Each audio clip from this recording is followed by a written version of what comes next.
it's a war sa atin. Tama ba? Merong bagong pasyenteng nasugatan, no? And every day we are asked to give this treatment, utmost treatment sa atin.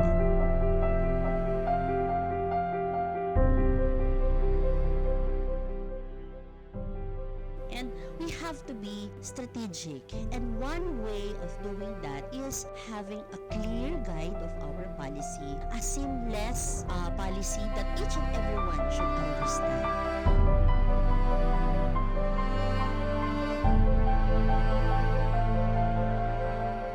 Alam dapat natin, hindi lang dapat ang head, hindi lang dapat ang inyong assistant, but sa lahat ng tao sa ospital, alam ang kanilang proseso, alam ang kung ano ang mga objektibo natin, and at the end of the day, alam nila ang epekto pag hindi ito na ipatupad.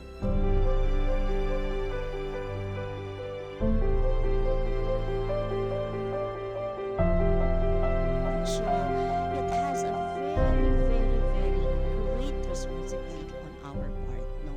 But each day, we help each other and we understand on how we could improve the services, on how we could improve the policy.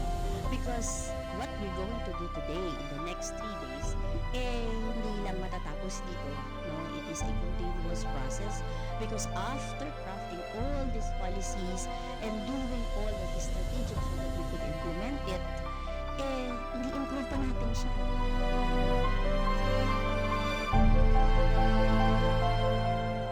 So dapat, ang focus natin doon sa negative na pwedeng mangyari to prevent. Huwag mangyari.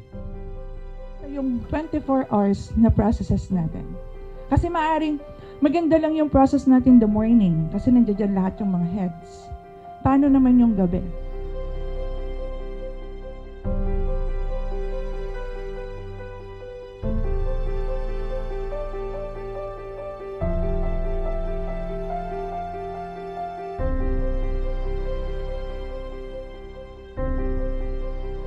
So yung ating Citizen Charter, yun yung pinaka-base natin para do sa work instruction. Nakalagay po doon yung time frame. Ano po? Dahil yan yung i-check sa inyo, be-verify ng ating mga auditors if yung ating turnaround time tama pa rin doon sa ginagawa natin.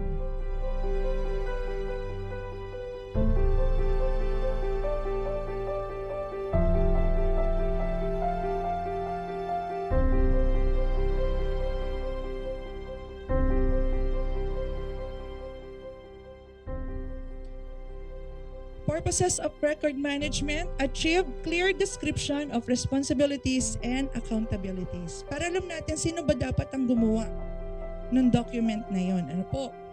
Sino din dapat ang mag-keep ng mga document? Kapag maganda ang ating record management, mabilis i-retrieve yung ating mga documents.